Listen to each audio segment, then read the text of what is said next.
আসসালামু আলাইকুম বন্ধুরা, সবাইকে আমার চ্যানেলে স্বাগত জানাচ্ছি। আশা করি সবাই খুব ভালো আছেন। আমি আলহামদুলিল্লাহ ভালো আছি। আমি ডাঁটা তরকারি আলু দিয়ে রুই মাছের ঝোল করব।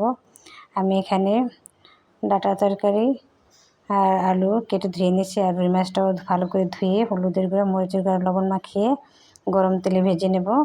তো আমি রুই মাছটাকে কড়া করে ভেজে নেব। আপনারা চাইলে যে কোনো মাছ নিতে পারেন।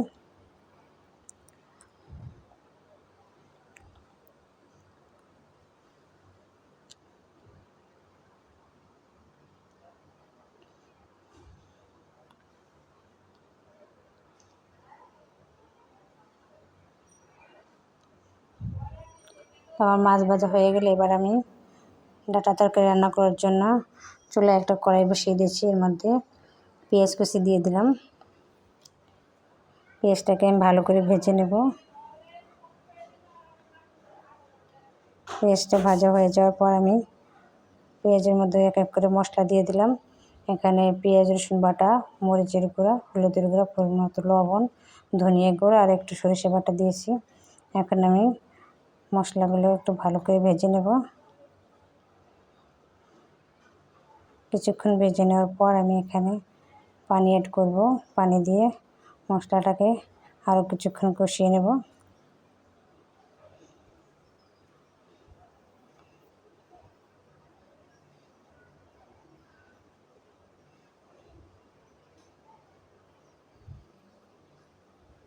তো মশলা কষানো হয়ে গেছে। এবার আমি এখানে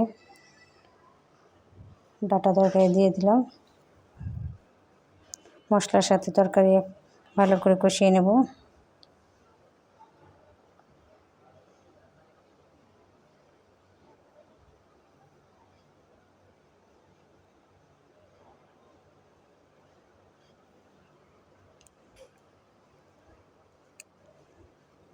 এবার আমি ঢাকনা দিয়ে ঢেকে আরও কিছুক্ষণ জাল করে নেব।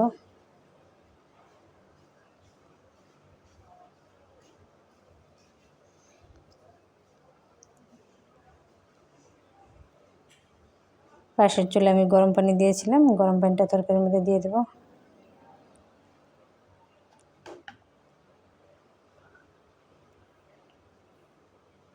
পানিটা বলক আসার পর আমি ভেজে রাখা মাছ দিয়ে দেব।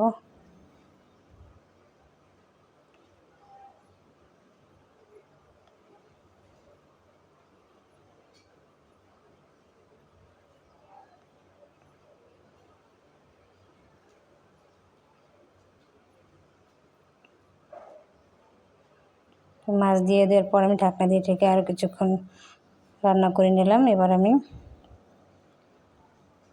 জিরার ফাঁকি দিয়ে দেব।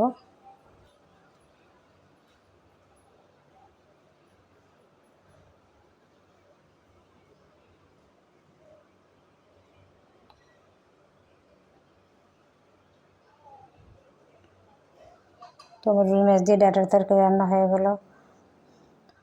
আজকে রুই মাছ দিয়ে ডাঁটা তরকারি কেমন হলো বন্ধুরা, আপনারা কমেন্ট বক্সে জানাবেন। আর যারা আমার চ্যানেলটি এখনও সাবস্ক্রাইব করেনি, অনুরোধ রইল আমার চ্যানেলটি সাবস্ক্রাইব করবেন, সেই সঙ্গে লাইক করবেন, শেয়ার করবেন।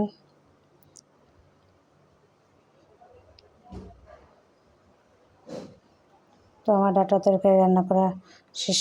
এবার আমি পরিবেশন করব। তো বন্ধুরা, আজ পর্যন্তই।